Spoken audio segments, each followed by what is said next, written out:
Yes, coming. Hello, யார் நீங்க? I'm Sekar.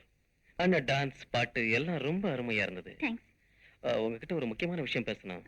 I am very sorry. நான் அர்ஜென்ட்டா வெளியே போயிட்டு இருக்கேன். இந்தாங்க என் விசிட்டிங் கார்டு. தேங்க்யூ. பை. ஏமா ரோசி, ஹோட்டல்ல இந்த விசிட்டிங் கார்டை நீட்டி உன்னை பார்க்கணும்னு சொன்னானே, இவனை உனக்கு ஏற்கனவே தெரியுமா? தெரியாது. நேத்து தான் ஃபர்ஸ்ட் டைம் பார்த்தேன். அப்படியா? இவனை பத்தி நீ என்ன நினைக்கிற? பார்த்தா பெரிய மனுஷனா இருக்கான். ஒருவேளை நம்மள பத்தின விஷயங்களை தெரிஞ்சுக்கிட்டு என்கிட்ட பேச வந்திருக்கலாம்னு நினைக்கிறேன். நோ, நீ பாக்குறதுக்கு அழகா கவர்ச்சியா சிக்குன்னு இருக்கிற. ஒருவேளை உங்ககிட்ட ஒரு ஃப்ரெண்ட்ஷிப் வச்சுக்கலாம்னு அவன் வந்திருக்கலாம் இல்லையா?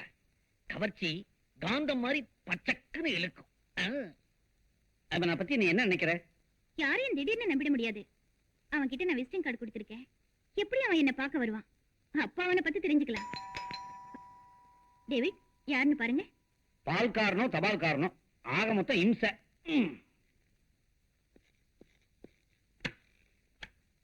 ஹலோ, யார் நீங்க? ஐம் சேகர். மிஸ் ரோசி இருக்காங்களா? இருக்காங்க, உள்ள வாங்க. ஓகே, உட்காருங்க. தேங்க்யூ. உங்களுக்கு ஆயுசு 100 சார். இப்பதான் உங்களை பத்தி பேசிட்டு இருந்தோம். என்ன சாப்பிடுறீங்க? எதை வேணாலும் சாப்பிடுவார். நோ தேங்க்ஸ், இப்பதான் சாப்பிட்டு வந்தேன். அப்படியா? ரொம்ப நல்லதா போச்சு. என்ன விஷயமா என்ன பார்க்க வந்தீங்க? நான் இந்த ஊர்ல ஒரு பெரிய பணக்காரன். எனக்கு ஒரு வேக்ஸ் ஃபேக்டரி இருக்கு. இருந்தாலும் எனக்கு சொந்தம்னு சொல்லிக்க யாரும் இல்ல. நான் ஒரு தனி மனிதன். ஐயோ பாவம். நான் உன்னை கேட்க போறேன், தப்பா நினைக்க மாட்டீங்களே? பரவாயில்ல, சொல்லுங்க. நாங்க எப்பவுமே எதையுமே தப்பா நினைக்கிறது இல்ல. நீங்க கேளுங்க. உங்களுக்கு எந்த ஊரு? நாங்க வெளிநாடு. இந்தியாவை சுத்தி பார்க்க இங்க வந்தோம். இங்க இருக்கிற கலாச்சாரம் எல்லாம் எங்களுக்கு ரொம்ப பிடிச்சு போச்சு. அதனால இங்கேயே தங்கி பரதநாட்டியம் கத்துக்கிட்டேன். இப்ப எல்லாத்துக்கும் மவுஸ் இல்ல. அதனால ஹோட்டல்ல டான்ஸ் ஆடி வாழ்க்கையை நடத்திட்டு இருக்கோம். இவர் உங்களுக்கு என்ன வேணும்? இவர் எங்க அண்ணன். BA வரைக்கும் படிச்சிருக்காரு. கொஞ்சம் இன்னோசென்ட். வேலைக்காக பேயா அலைஞ்சிட்டு இருக்காரு. ஆனா வேலை தான் கிடைக்கல. ஐயோ பாவம். கிண்டலா? எங்களை பார்த்தா இப்ப பாவமா தான் தெரியும். போ பாருங்க, நல்லா புரிஞ்சுக்குவீங்க. ஹோட்டல்ல நீங்க 10 பேர் மத்தியில டான்ஸ் ஆடுறீங்க. பல பேர் உங்களை கட்டி பிடிக்கிறாங்க. அது உங்களுக்கு வெட்கமா இல்ல? இதெல்லாம் ரொம்ப சகஜம் sir. I am very open hearted. நான் ரொம்ப ஓபனா பேசுவேன். நீங்க தப்பா நினைக்கலன்னா? நோ, நாங்களும் ரொம்ப ஓபன். மூடுறதே கிடையாது ஹார்ட்ட. நீங்க தைரியமா சொல்லுங்க. அது வந்து பரவாயில்ல, சொல்லுங்க. அது வந்து உங்க தங்கச்சிய நான் கல்யாணம் பண்ணிக்கலாம்னு நினைக்கிறேன். என்ன மிஸ்டர், திடுதிப்புன்னு வீட்டுக்குள்ள நுழைஞ்சீங்க? நீங்க யாரு என்னன்னு கூட எங்களுக்கு தெரியாது. ஏன் தங்கச்சியை கல்யாணம் பண்ணிக்கிறேன்னு சொல்றீங்களே? What nonsense you are talking? பாத்தீங்களா, மௌனமா இருக்காங்க. மௌனம் சம்மதத்துக்கு அறிகுறின்னு சொல்லுவாங்க. ஊமை பொண்ணு கூட தான் மௌனமா இருக்கும். அதுக்காக எல்லாத்துக்கும் ஓகேன்னு அர்த்தமா? என்னமா? சும்மா இருங்கண்ணே. இத பாருங்க சார், அவசரப்படாதீங்க. நீங்க சொல்லிதான் எங்களுக்கு உங்களை பத்தி தெரியும். நான் உங்களை புரிஞ்சுக்க வேண்டாமா? அதனால முதல்ல ஃப்ரெண்ட்ஸா பழகுவோம், ஒருத்தர் புரிஞ்சுக்குவோம், அப்புறம் கல்யாணத்தை பத்தி யோசிப்போம். அப்படின்னா ஒரு ஸ்மால் ரிக்வெஸ்ட். இனிமே நீங்க ஹோட்டல்ல டான்ஸ் ஆட வேண்டாம். நான் மந்த்லி உங்களுக்கு 10,000 ரூபாய் தரேன். நீங்க வீட்லயே இருந்தா போதும்.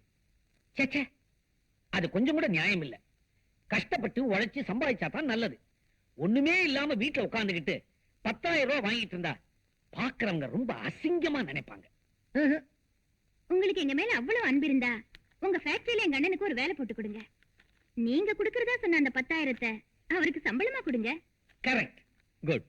உங்க நேர்மை எனக்கு ரொம்ப பிடிச்சிருக்கு. நான் எப்ப வந்து உங்களை பார்க்கலாம்? நாளை காலையில வந்து பாருங்க. சரிங்க. Okay, see you.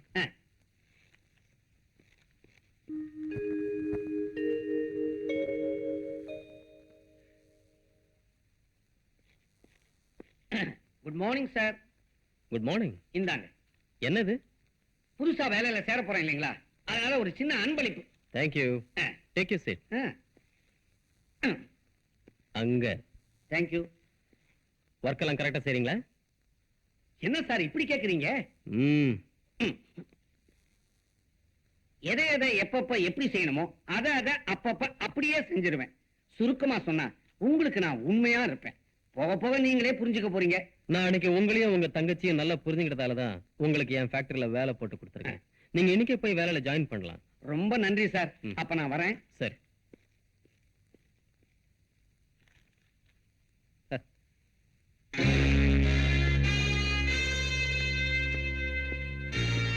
உட்கார். அவசரமா போன் பண்ணி வர சொன்னியல, என்னடா விஷயம்? இன்னைக்கு நைட் வழக்கம் போல ஒரு போட் வருது. நீ போய் சரக்க சேர்க்க வேண்டிய இடத்துல சேர்த்துரு. நோ, இனிமே நான் இப்படிப்பட்ட வேலையெல்லாம் செய்ய விரும்பல, செய்யவும் மாட்டேன். என்னடா திடீர்னு இப்படி சொல்ற? திடீர்னு இல்ல, கொஞ்ச நாளா யோசிச்சு தான் இந்த முடிவுக்கு வந்திருக்கேன். இப்ப நான் திருந்திட்டேன். என்ன திரும்பிட்டியா? ஆமாண்டா, உன்னோட சேர்ந்து உன்னை ஒரு பெரிய பணக்காரனாக்கி பல தொழில்களுக்கு முதலாளி ஆக்கியிருக்கேன். ஆனா நான் நீ கொடுக்கிற பணத்தை வச்சுக்கிட்டு என் வாழ்க்கையை நடத்திட்டு இருக்கிறேன். என்ன முதலாளி ஆக்கணும்னு நீ நினைக்கவும் இல்ல, அதுக்கு நான் ஆசைப்படவும் இல்ல. டேய், நீ அவசரப்பட்டு என்ன தவறா புரிஞ்சுக்கிட்ட. சரி சரி, நீ ஒன்னும் அந்த வேலைக்கு போக வேண்டாம், நானே பாத்துக்கிறேன். டேய் குமார், இந்த பொண்ணை பிடிச்சிருக்கா? பியூட்டிஃபுல். என்ன விஷயம் இந்த போட்டோ என்கிட்ட காட்டுற? இந்த பொண்ணை உனக்கு பிடிச்சிருக்கா? ரொம்ப பிடிச்சிருக்கு. பாத்தியா, எனக்கு பிடிச்சிருக்கிறது உனக்கும் பிடிச்சிருக்கு. இதான்டா ஃப்ரெண்ட்ஷிப். இன்னைக்கு இந்த வேலையை முடிச்சிட்டு இந்த பொண்ணு கூட ஜாலியா. இது நடக்கவே நடக்காது. என்னடா சொல்ற? உண்மையதான்டா சொல்றேன். இந்த பொண்ணு அவ்வளவு ஈஸியா அடைய முடியாது. வீணா ஆசை வச்சு மோசம் போகாது. முடியுமா முடியாதாங்கிறத நீ பார்க்கத்தான் போற. டேய், நான் இந்த பொண்ணை தான் காதலிச்சுட்டு இருந்தேன். இவளதான் கல்யாணம் பண்ணிக்க போறேன். நான் திருந்துறதுக்கே இவதான்டா காரணம். என்னடா சொல்ற? டேய், நீ நினைக்கிற மாதிரி இது நல்ல பொண்ணு இல்லடா. இவ ஒரு ப்ராஸ்டிடியூட். இன்னொரு தடவை இந்த வார்த்தையை சொன்ன, ஆஃப்டர் ஆல் ஒரு பொண்ணுக்காக என் ஃப்ரெண்ட்ஷிப்பை கெடுத்துக்கிறேன். டேய், நீ எந்த பொண்ணோட வேணாலும் விளையாடு. ஆனா இந்த பொண்ணோட வாழ்க்கையில மட்டும் ப்ளீஸ் விளையாடாது. உன்னோட உயிருக்கு உயிரா பழகிட்டு நீ சொன்னதையெல்லாம் கேட்டுக்கிட்டு இருந்தனே, எதுக்காக தெரியுமா?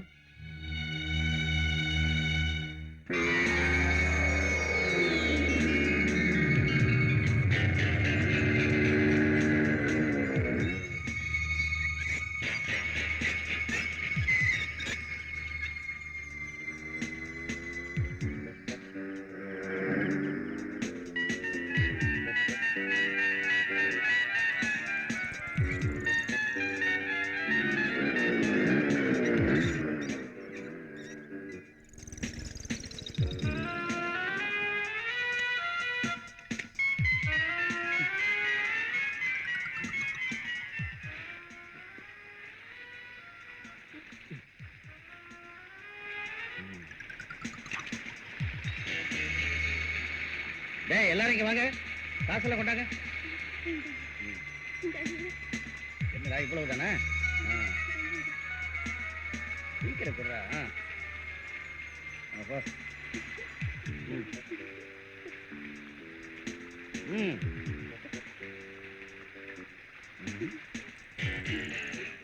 என்னடா வெறுங்கையோட நிக்கிற?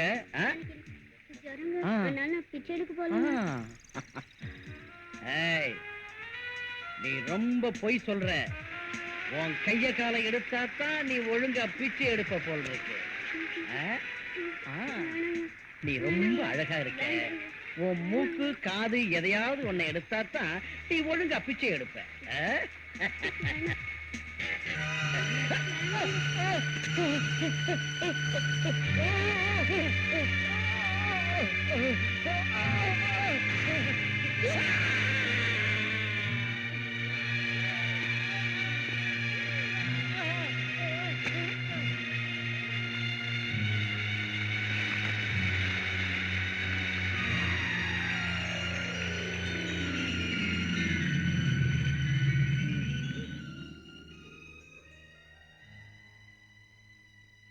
அன்னைக்கு நீ என் உயிரை காப்பாத்தினதுக்காக நான் உனக்கு கொடை பிடிச்சேன்.